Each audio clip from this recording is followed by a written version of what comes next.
This just in, Cubs take Cody Bellinger off trade market. What? MLB trade rumors. Wow. That's surprising. Maybe. Well, they are on like an 8-game win streak or something crazy, or 8 of 10 or something like that. Yeah, they got hot all of a sudden. Now they're 2 games above 500, only 3.5 out of the Central. That division is super competitive right now. Yeah. Yeah, so it's Reds, Brewers, and Cubs at the top, right? Yep. In that division? Yeah. Brewers, Reds, Cubs in that order. Brewers, Reds, Cubs. Okay. Yeah. Surprisingly, that's going to be a fun division to watch down the stretch. Yeah. I'm kind of shocked at how competitive it is. Yeah. Yeah. All right, let's get it going. We are so close to the deadline, guys. So close. 2 days away. So far away. Yeah, so far, yeah. A lot can happen in 48 hours. A lot has already happened, actually. Indeed. So let's do some quick hits. Quick hits. We're going to do deadline edition. First up, I would say biggest news maybe, is the Angels are not going to trade Shohei Ohtani. He's off the market. Off the market. They're attempting to make a push for the playoffs. Big on them to do that, I guess. Brave, Very some would brave. say. I don't know that they have it in them, but stranger things have happened, I guess. Is it more so, do you think that it's more so they're just trying to hold on to Shohei as long as they can and milk the cash cow? Yeah. Yeah. I mean, as who is the player that they were playing? Man, hold on. Somebody for the Blue Jays was like, he's the only motherfucker on that team that can hit. Right. Yeah. Like, he's the only reason people are showing up to Angels games. Yeah. But they're also working them to death. Yeah, absolutely. It's like they're leg cramps, blisters. Like, give the guy a day off, man. Go easy. You're going to piss him off and injure him first before you can even finish this run or this push you're making. Has he been injured much in his career? No. He has. He's had lots of little things. He's had blisters and things like that. He hasn't had any serious injuries that I can recall. Didn't he already got Tommy John, though? He had Tommy John like the second year or third year in the league. He just DH'd that 1 year. Oh, that's right. So some issues, but he's still pretty reliable player, though. Yeah. Yeah, he said. Yeah, it was pretty surprising to see that. I would have guessed that he would have gone somewhere by the deadline, because I don't think the Angels have it in them. I mean, I would love for them to prove me wrong. I've said this on the podcast 100 times. I mean, I have nothing against the Angels. The only team that I dislike in that division is the Astros. So if Rangers and Angels make it to the playoffs, that's A-okay in my book. And the Mariners, of course, but you're making Paul sick over here. Man, let's be real. Plenty of time. 50 some odd games left. We got this. But it was surprising. I mean, he's essentially the face of the league. Right. I think part of the reason as well is to try to keep him long term. He said something about maybe staying long term because they picked up those 2 pitchers or whatever from White Sox, didn't they? Yeah. And so they're making the attempt, but it's just like they just have shit luck, man. That's true. And maybe he does want to stay. I mean, out of all the players in the league, he does not come across as a money-hungry diva. No. Right. By any stretch of the But he imagination. comes across as a smart player, realizing his worth of for sure a dominating pitcher and a dominating hitter. So, I mean, he has real potential to be the best player we've ever seen in baseball. Absolutely. Hands down. So, big news out of LA. Let's hope it goes well for them. Paul doesn't give a shit. Nope. Let's hope they fall apart, as per usual. They probably will. Let's be real. There's a 78% chance they're going to fall apart. Yes, I like those odds. Face. I like it. I just made that figure up, by the way. I have no idea. It's good math. Yep. I'll go along with it. Yep. Thank you. Wasted pitch math right there. Big news yesterday. The Texas Rangers traded for Max Scherzer. Smart move. And smart move. Got him for next year as well. Like that's not just a rental for this year. So very good. That was his decision, right? Like that was his stipulation for going there. Like he didn't want to just be bounced around. His contract, from what I can tell without actually reading it or having it explained to me, was very player friendly. He had to approve the trade, and he had a 1-year player extension, which he already used right away. Or whatever. Yeah. That's a good agent right there. Yep. Yeah. Smart. Yeah, this kind of puts them in the front runner, or as the front runner for AL West.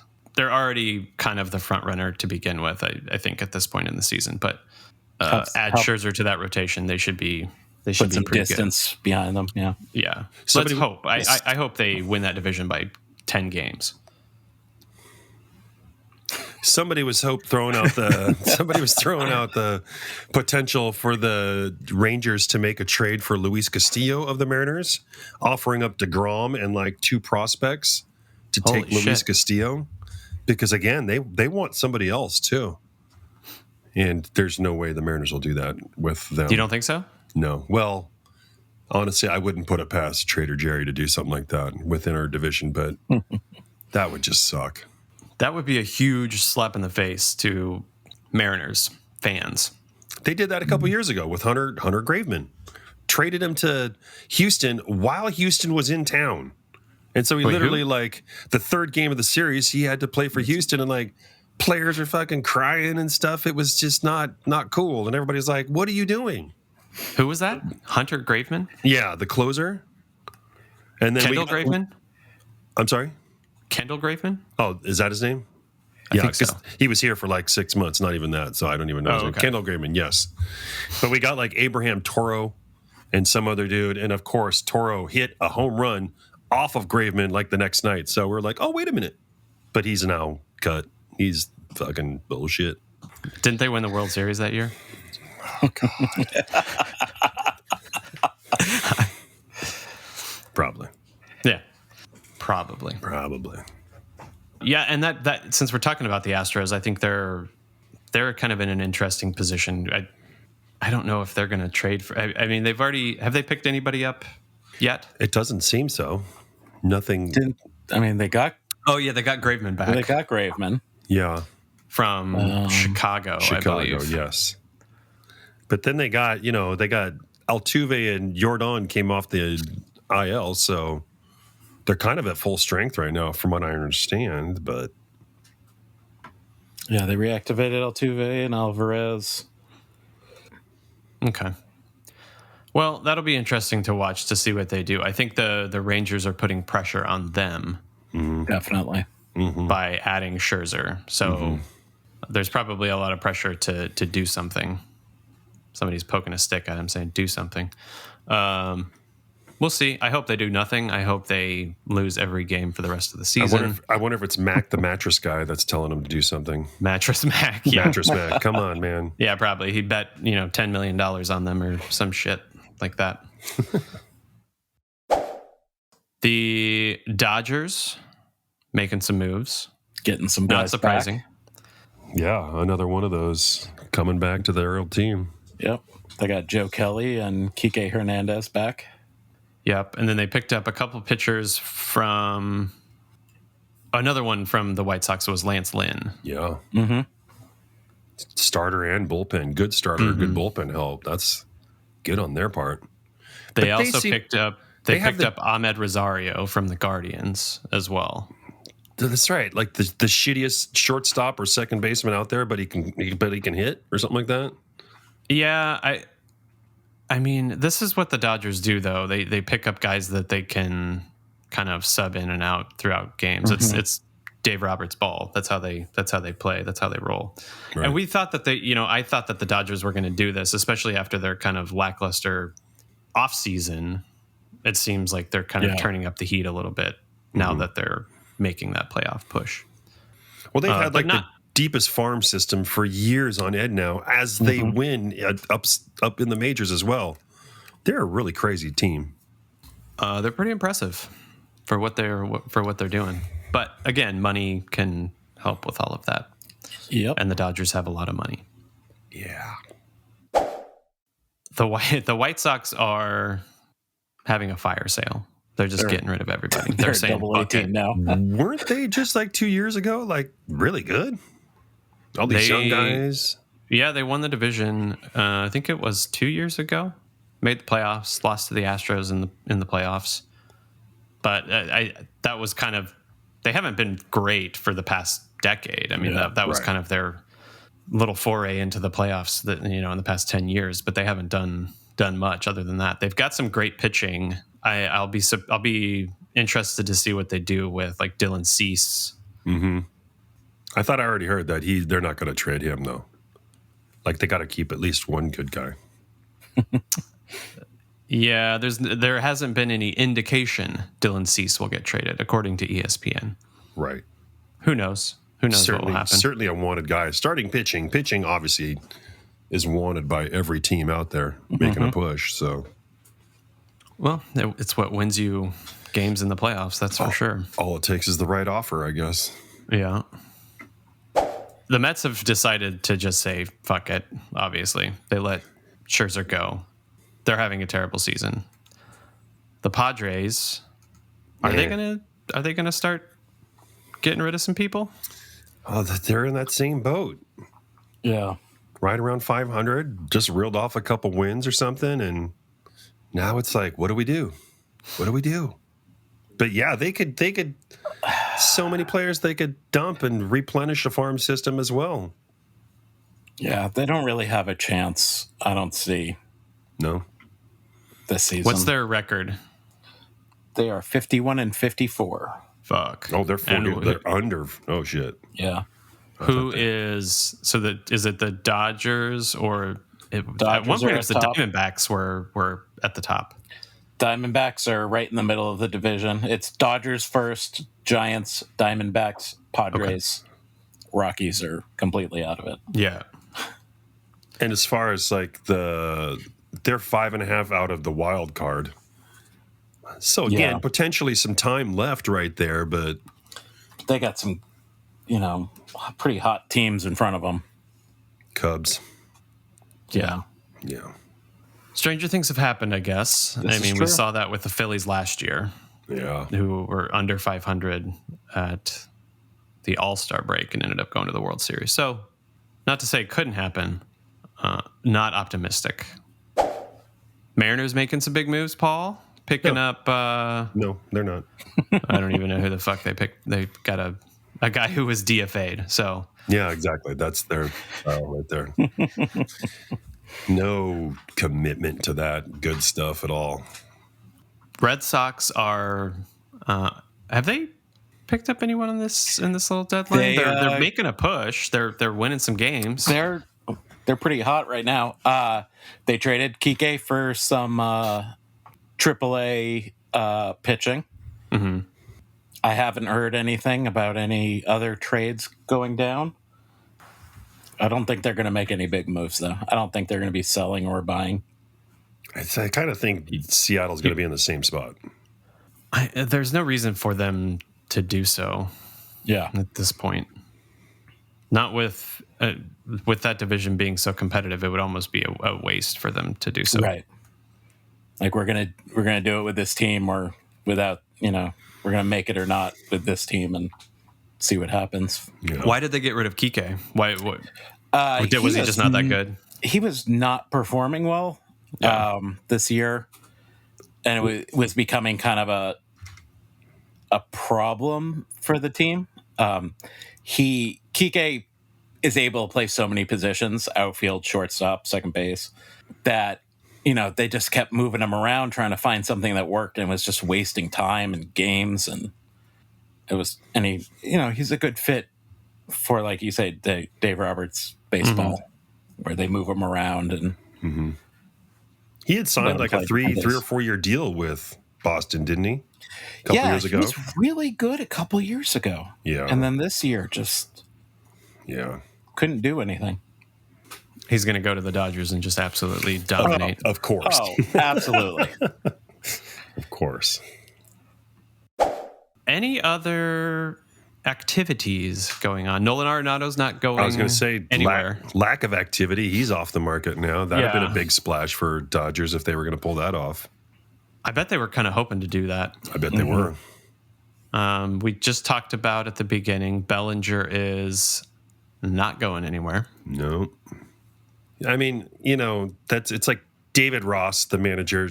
He's just kind of this hard nose to the grind, just grunt it out, play it out, like kind of player at least. And so it kind of makes sense for his managing style to be the same. Like, we have all the faith in what we got right here, right now. Yeah. It's like, don't fuck this up. I get it. So They'll find a way. they'll find a way. Yeah, I think that kind of covers. Well, there was one more that was kind of big-ish. Brewers picked up Carlos Santana from the Pirates. Man, I really wish the Mariners would have brought him back. That would have been awesome. Yeah, I wish the Mariners didn't even get rid of him. I was surprised when they got rid of him. That was he was a good player, and he doesn't seem like it's something that is.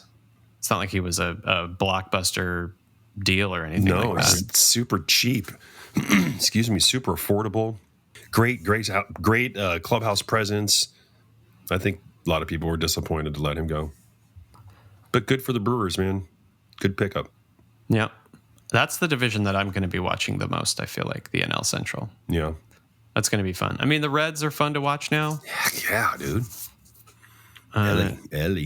Ellie. Did you guys see that interview with Oh, Joey Votto. Joey Votto? Yeah. Did you see that interview that he did? It was so good. Oh, he's great. You could, at first, like when I saw it, I was like, oh, wow, he's actually like pissed at this guy. Yeah. But it was all fake. Fun and Mad Dog games. Russo. Yeah. He's going to have Fox or ESPN or anybody waiting for him the moment he decides to retire. Or he should. Yeah. So great on TV and all that. Just like you, Eric. So great. So smooth. Funny as shit. Like butter. Can we talk about MLB's attendance that they keep bragging about? Oh, Let's hear do what they keep bragging about. Yeah. I haven't heard this, actually. The latest in is that yesterday's average crowd of 38,856 marked MLB's highest Saturday in 10 years. Wow. And I've been seeing a lot of stats about, attendance being high, and baseball's back. Good. I'm going to go ahead and chalk it up to the fact that we're just spreading baseball love and cheer and joy to the people. And they're like, you know what? I think we need to get out to the ball game and go see some baseball. It does coincide with the launch of Wasted Pitch. We'll take credit for that. So you're welcome. You're MLB. welcome. Yep. I think expanding like the playoffs to a couple more wild card teams really is helping their cause too, because you're keeping a lot more teams in it. And I'm sure a 2 to 2.5 hour game is helping people stay a little more interested 100%. as well. And, we're probably, we're not 75% of the way through the season yet, but we're pretty far along. And a lot of teams still have a chance. It might be a long shot, but there's very few teams, sorry, Nick, that are, almost mathematically eliminated. We're not mathematically eliminated yet, I don't think. Almost. I said almost. There's still a chance, Eric. 50 some odd games left, so we got this. But yeah, your team's 5 games out of the wild card. You're still in it right now. Yeah. That's all it takes is a week of winning, and bam, you're in it. Yeah, a nice hot streak, and the teams above you to go on a cold streak. And yep, it's good stuff. We're not going to win one game this year. 35's looking pretty realistic and good. Tell you what. No, I was talking about Eric saying the Red Sox weren't going to win. that was. Oh, after game 3. He was having a hot flash, I think. That was after half of game 1. We're not winning one game this year. Exactly. But I was right for that first week. Yeah, you were, Eric. You know, it's funny. I saw a story about the Cape Cod Baseball League on, I think it was like on MLB's website the other day. Like, it was talking about the 100th anniversary of Cape Cod Baseball League. Nice. Again, It's like, leading the way. wasted pitch is at the forefront of baseball Trends. news and media, apparently. Are we an influence? Are we an influencer? Oh, Is that what's 100%. going on here? Yeah, we're We got baseball our finger influencers. on the pulse. Yeah, of course. Reach out to my sources. Okay, everyone. This week, thanks for that, Paul. Hey, anytime. You might want to do that intro over again. Yeah. Fucking dick. It's delicious coffee, man. The Comin blend. A sarcastic sigh on my end. Yeah. Oh God, why is this good? What the fuck? What the hell is going on here? Turn the Just porn down. more shit for me to edit out. Okay, everyone. This week on the pod, we're going to focus on a story that is over a century old. And we've teased this a little bit in the past episodes, but the day has finally come for us to tell you the story of the Black Sox scandal of 1919. Most baseball fans know at least a little bit about this story. It's basically ingrained in baseball history as the most infamous scandal to ever touch the game. You've probably heard of Shoeless Joe Jackson, and that could be thanks to Ray Liotta's portrayal of him in the all-time classic Field of Dreams. You might have heard of the book 8 Men Out by Elliot Asinoff, and also the subsequent movie starring John Cusack and Charlie Sheen, which I've actually never seen. Have you guys seen that movie? Mm-mm. It's been a while. That might be something that I watch after this. Or you might be someone who has heard nothing about this story, and you're waiting for me to tell you what the fuck this is all about. This story is about the members of the 1919 Chicago White Sox that conspired with professional gamblers to rig the outcome of the 1919 World Series. Now, there's a ton of material on this subject. Like I said, it's the most infamous scandal in baseball history. There's countless articles, books, essays, documentaries, movies, podcasts that focus on this. But even after a century has gone by since the incident, there's some pieces of this that are still up for debate. We actually don't have access to all of the facts, and we probably never will. Some of it has just been lost to time. But as we go through this, I'll make sure to point out some discrepancies that have come to light in recent years. You know what else has been lost to time? Yes, what's that? My waistline. Your waistline. Yeah. That happens. Yeah. We're going to begin our story in the wonderful city of Chicago, Illinois. The Windy City, as it's commonly referred to, Paul. Thank you for that. Yeah, you're welcome. One documentary I watched referred to it as a broad-shouldered, man-sized city, which is a really weird way to describe a city. But you do you, History Channel. One of the key figures in this story is Charles Comiskey, which I'm sure you guys have heard of. He was the owner of the White Sox at that time, and he is also a former MLB player from 1882 to 1894. There's a lot of conflicting reports about Comiskey and some of the things he did as an owner. But what seems to be consensus was that he was not well liked by most in the league, and especially those who played for the White Sox, because of his apparent overwhelming desire to save money and also be a huge dick at the same time. So was he was a player and then he became an owner, or he? Yeah, he was a player and then he became an owner. How did he become an owner so quick? Like rich family or money? Yeah, I think he had money to begin with. Shady practices, baseball money practices? I didn't look into that. I don't know. It's quite possible that there could have been some of that. I mean, who knows what happened back in the 1800s? True that. Eric, are you fact checking? I'm looking it up. His sole source of income was baseball. He was a talented pitcher for amateur ball clubs in Chicago. Yeah, he had a very large very large payout for the time. And then bought the White Sox. Wow. There you go. But basically, he's described as kind of like the Ebenezer Scrooge of baseball. An example of Comiskey being cheap was that he made the players pay for laundering their own uniforms. Oof. Yeah, in fact, there's like speculation that the term Black Sox wasn't related to this scandal, but it's referred to the fact that since players were forced to pay for their own laundry, they just simply refused to do so and ended up with extremely dirty uniforms, including their socks. Gross. Yeah. But one thing that Comiskey didn't seem to be cheap on was acquiring talent.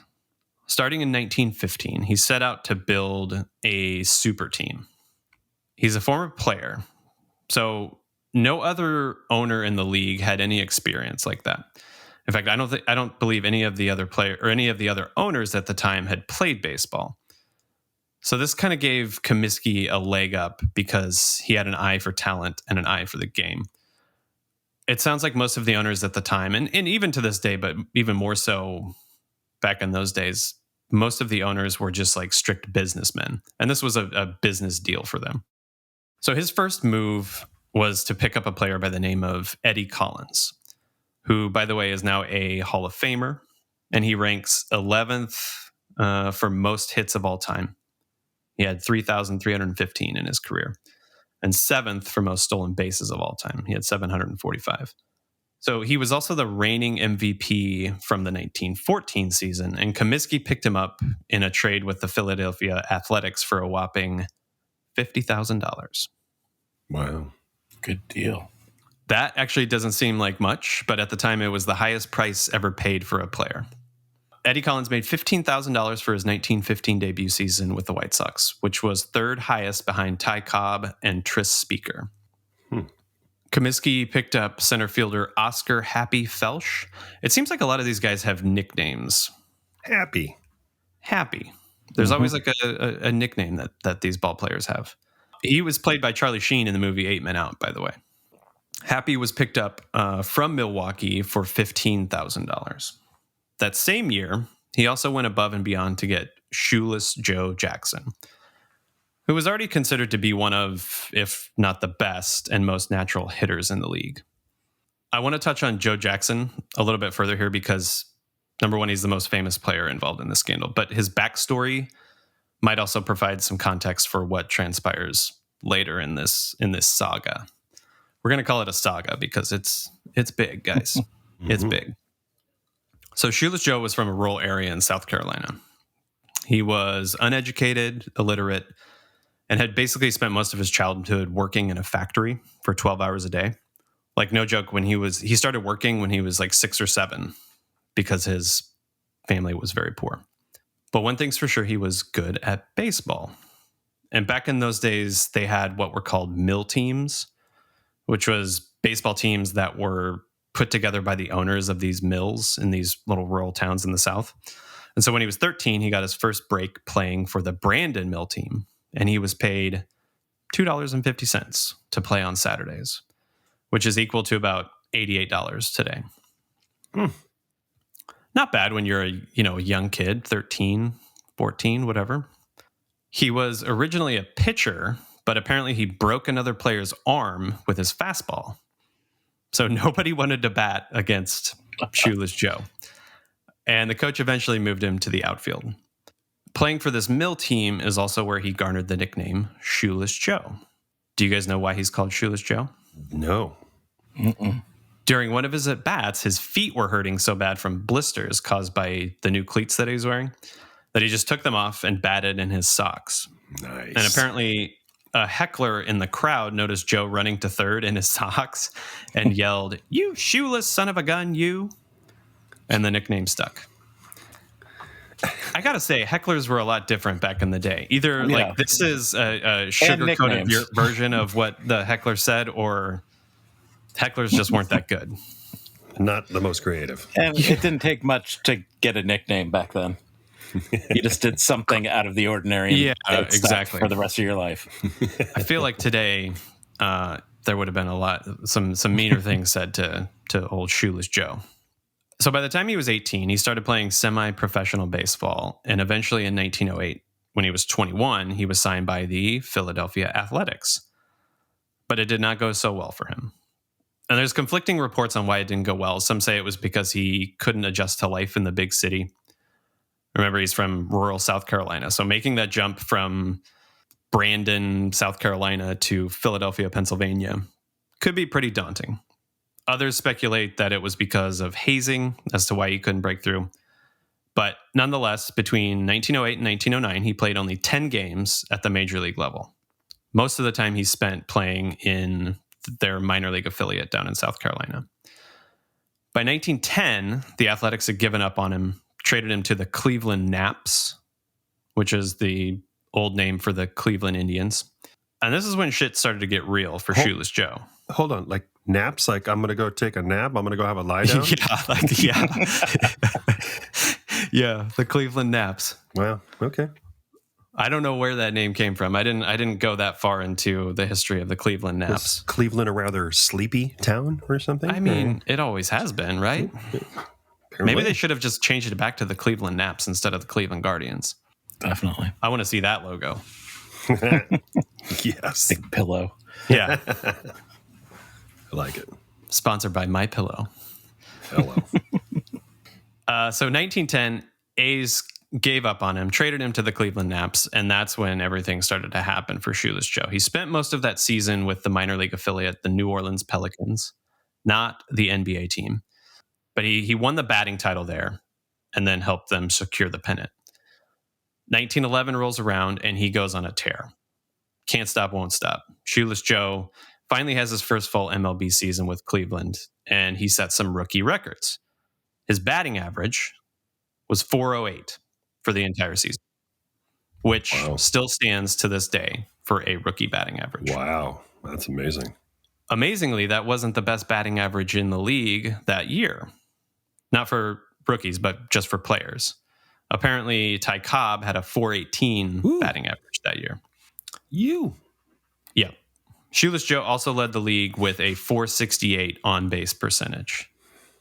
Pretty fucking good. Mm-hmm. You're on base almost 50% of the time. Mm-hmm. Joe continued to crush all the way up to 1915, which is where Charles Comiskey comes into play. Now, I said Comiskey went above and beyond to get Shoeless Joe on the team. Well, he told his front office to take a blank check, head down to South Carolina, and get me Joe Jackson. After some deliberation, the White Sox signed Joe for $65,000, which is $15,000 more than what they paid for Eddie Collins. So this super team is starting to come together. Now, Comiskey, like I said, he was known for being cheap. Not so much on the player front. At least it doesn't appear so on the surface. So the White Sox already had Eddie Sicott, who was a pitcher who threw a curveball, a knuckleball, and something called a shine ball, which is a baseball polished on one side against the pitcher's uniform and then rubbed with dirt or powder on the other side to obtain more curve when pitched. So this kind of goes back to the thing we talked about with the Delaware River Mud, right? When we did that episode on it. Mm-hmm. This is stuff that players used to do to add more grip to the baseball.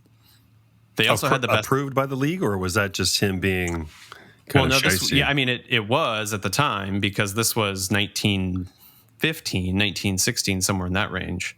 So things like that were allowed to happen. Yeah, you could do almost anything. Yeah. The White Sox also had the best third baseman in the league. His name was Buck Weaver. In 1916, he picked up curveball pitcher Claude Lefty Williams. And in 1917, they picked up two more players, shortstop Swede Risberg and first baseman Charles Chick Gandil. And Chick was known as roughhousing Chicky because he would box in the offseason to supplement his baseball salary. Wow. Yeah, and apparently nobody liked Chick because he was just adversarial all the time. But he was a hell of a first baseman, so doesn't matter, right? Hopefully he could hit the baseball as well and not just people. Yeah, well, probably both. Right. So by 1917, Comiskey had built his super team, right? He's got all the pieces in play. And again, as someone who was described as cheap, it sure seems like Comiskey was trying to just buy a championship. And buy a championship he did, because the White Sox won the pennant that year, and they went on to win the World Series 4-2 against the New York Giants. Another example of Comiskey kind of being Scrooge-like. There's a story about him promising the team a bonus if they won the pennant that year. Well, lo and behold, they did. And their bonus ended up being a case of cheap champagne. One case for the whole team? One case for the whole team. Wow. Yeah, one of the sports writers who covered the White Sox at the time said it tasted like piss. So enjoy your piss, fellas. Not cool. But good job. No. Thank you for winning the pennant. Yeah. Wow. So the 1918 season comes around, and this season is looked at as kind of a wash because of the number of players were actually called up for active duty in some respect during the Great War. 1918, World War I is here. Sure. Including Shoeless Joe, who ended up working a naval shipyard, I think, for most of the season. I think the White Sox ended up finishing in sixth place or something. Definitely a bit of a World Series hangover, but again, there's a war going on.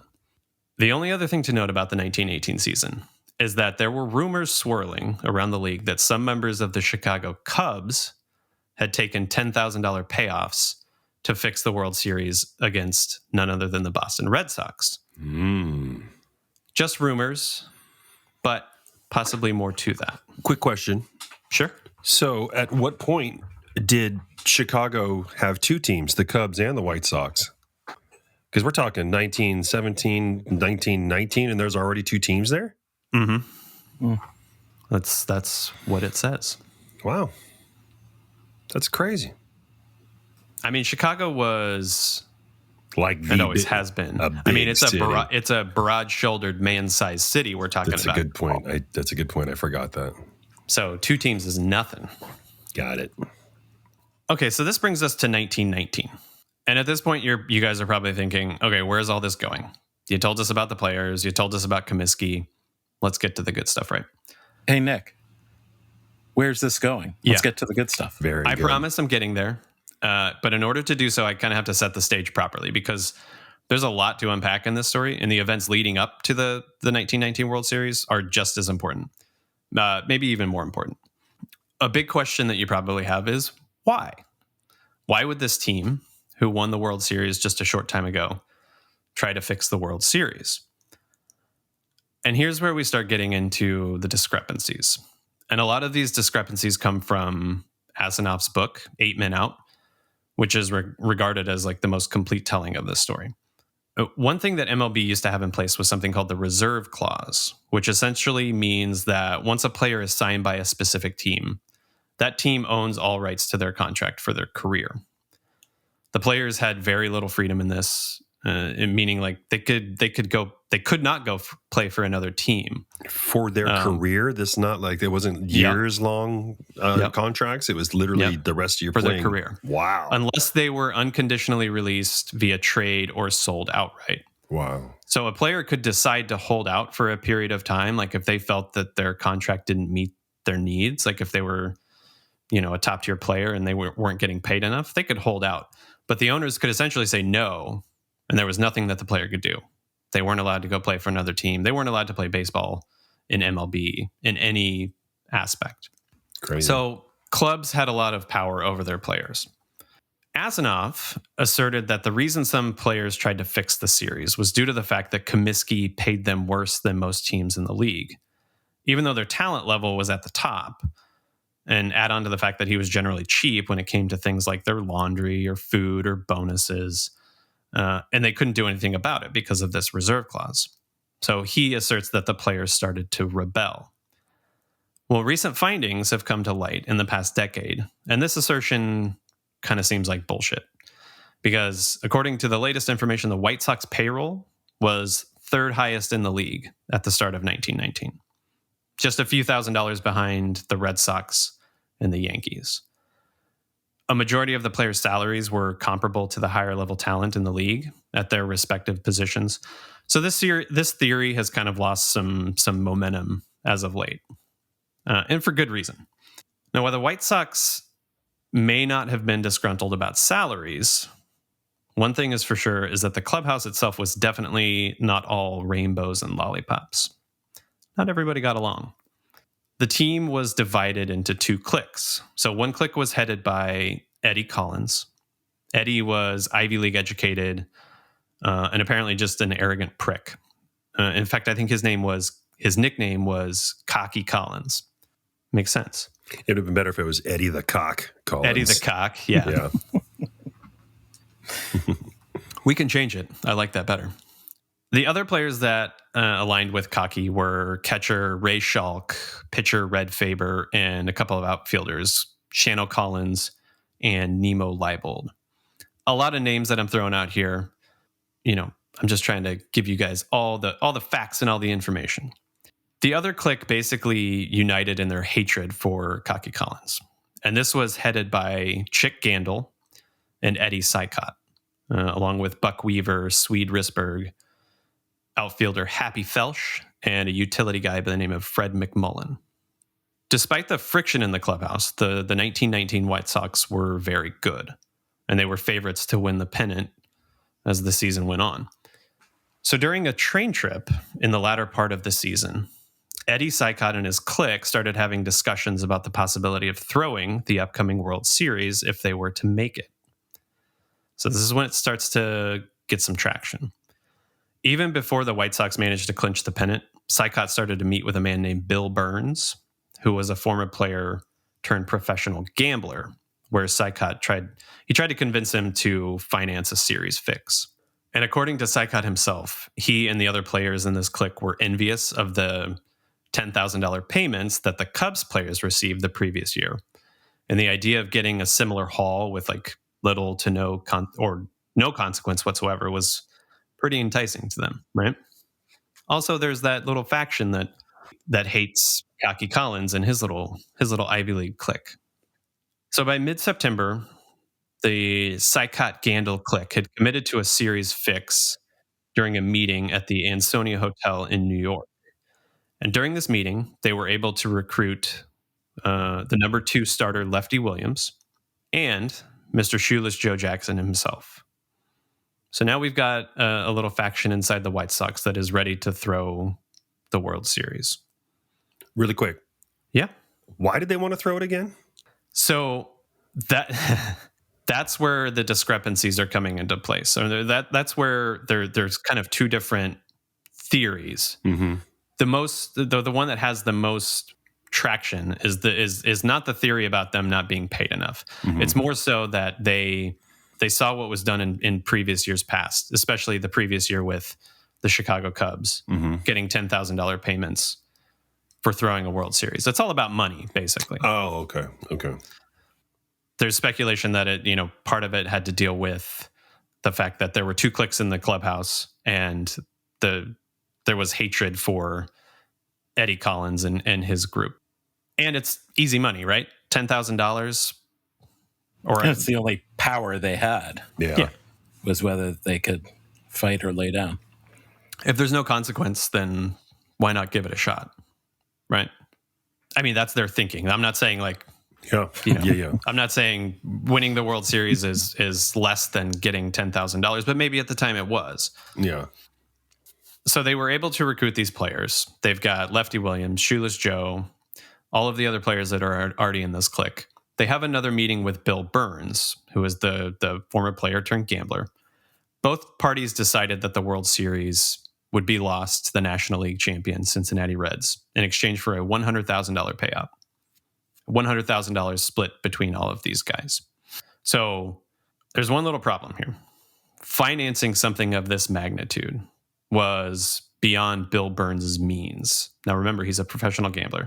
He decides to approach an underwriter with much greater means.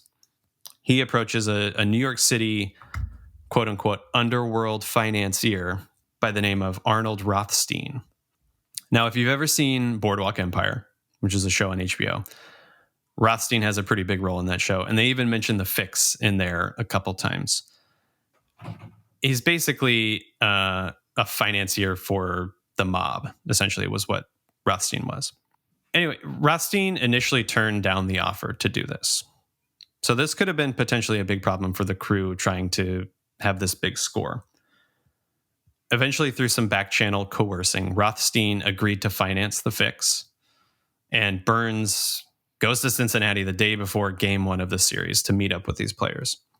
Well, in the meantime, while Rothstein is trying to make up his mind, right before the White Sox were scheduled to leave for Cincinnati, the players who were in on the fix met up with 2 men named Sullivan and Brown at the Warner Hotel in Chicago.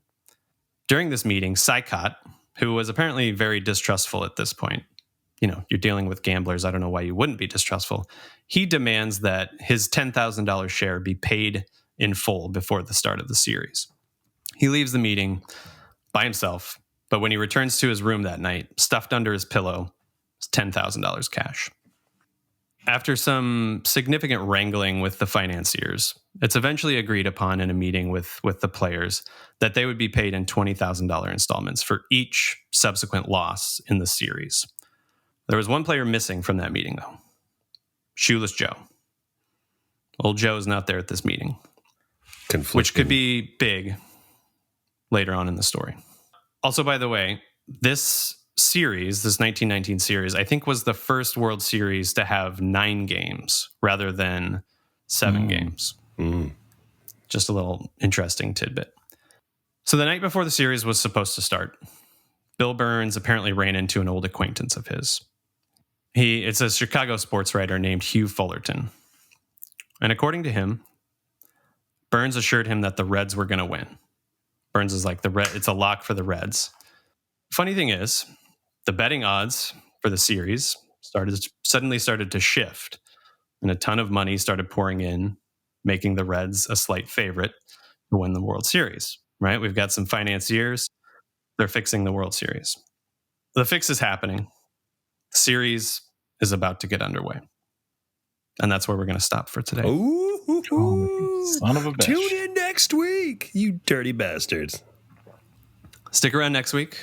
We're going to get into what actually happens during the World Series.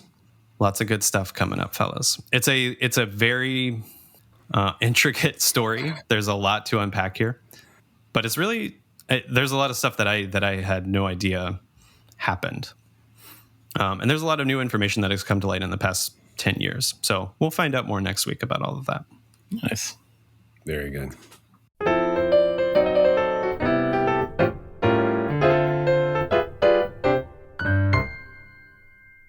I think that will do it for this week. We cut it short. You're going to have to wait till next week to find out what happens. We will also most likely discuss some big stuff coming up, or big stuff that happened in the trade deadline. Mm-hmm. Hopefully some big moves are made. Mm-hmm. Mariners bringing in a big haul. Justin Verlander coming their way, right? Wow, doubt it. Okay.